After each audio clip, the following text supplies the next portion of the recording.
Laurent Gbagbo, le père du multipartisme en Côte d'Ivoire. Le 31 mai 1945, au cœur du village de Mama, naît un enfant au regard calme, mais au feu intérieur. Laurent Gbagbo, fils d'un paysan, élève du silence, futur orateur de la rue. Élève studieux, esprit rebelle, il découvre dans les années 60 les livres et la politique, alors que l'indépendance vient à peine d'être proclamée.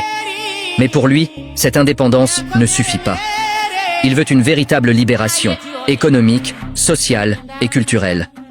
Plus tard, devenu professeur d'histoire, il ne veut pas seulement enseigner l'histoire, il veut la faire. Très vite, il dérange.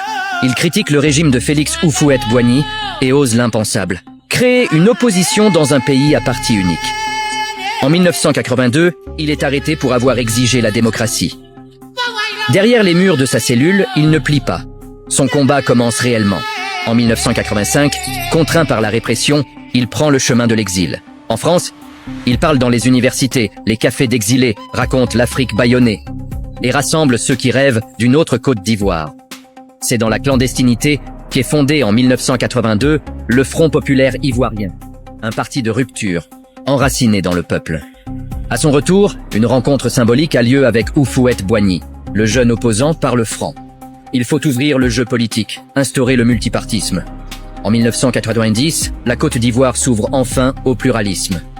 À la mort de Houphouët en 1993, Henri Konan Bédié prend le pouvoir. Et Gbagbo devient le principal opposant, dénonçant l'ivoirité et défendant les exclus. En 1999, un coup d'État renverse Bédié. Robert Guéhi dirige la transition et promet des élections. En octobre 2000, dans un scrutin controversé où Alassane Ouattara est écarté, Gbagbo affronte Guéhi. Il l'emporte, mais Guéhi refuse de céder.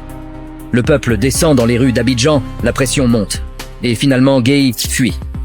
Gbagbo prête serment dans un pays divisé. Après 30 ans de lutte, le fils du peuple devient chef d'État.